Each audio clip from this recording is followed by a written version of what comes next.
in the first week of summer, and there are plenty of days and nights of bugs ahead. Yeah, some more dangerous than others. To tell us more about how to keep you and your kids safe, we're talking with Dr. Liz Plotchek with Children's Minnesota. Thank you so much for being here. Of course, I'm happy to talk about bugs with you today. Oh my gosh, we were just talking more time outside, more bug bites. What's the biggest mistakes parents make when it comes to protecting their kids? I think there's two things. One, looking at the products that you're actually buying. What is the chemical in there that is the bug spray? So DEET and the percentage is really important to look at. The second thing is reapplying maybe too often. There's some combination sunscreen, bug spray products, and I don't want you applying too often. So I really recommend using two separate products.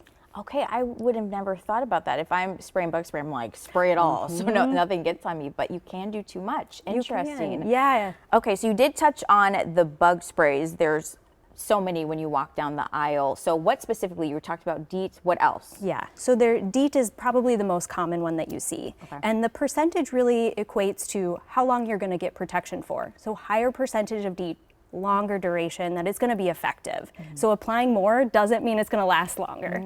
I say stick around probably 30% DEET. That's a good range. It's gonna give you long-lasting protection and not be too strong for your child. Okay, are there any brands that stand out to you right off the bat? No, I would really turn that product around and look at the back and look at what's in there. Okay, all right. I know a lot of parents' fears, even my fear, ticks. So if a parent finds a tick on their child, what's the first thing they should be doing? Grab those tweezers. Okay. And pull straight out. We want to remove that tick as soon as possible. The thing that we worry about mostly with ticks is the spread of disease, so Lyme disease. If you remove that tick soon enough, the likelihood that your child would develop Lyme disease is really low. Okay, that is good advice. Take those tweezers out, bring them with you. Okay, most bites are harmless. I mean, but then you just mentioned the tick bites, different bugs carry different diseases. When should parents stop treating at home and immediately go into a doctor? It's a really good question and something I want parents to know. Most bites are really just going to be more bothersome than they are harmful to your child. So if you're noticing that the area is getting much more red, it's expanding, it's painful instead of just itchy, or you notice that typical target-like rash from a tick, that's when I want you to go in and see your pediatrician.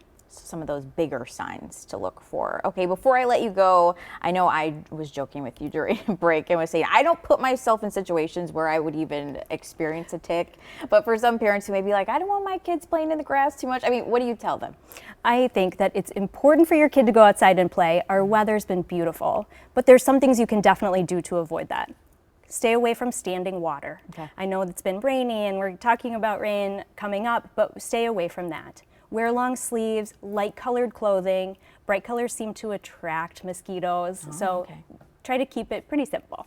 All right, some great tips here. Thank you so much for educating us about this and these reminders. We'll have all of these tips at care11.com/noon. We'll be back.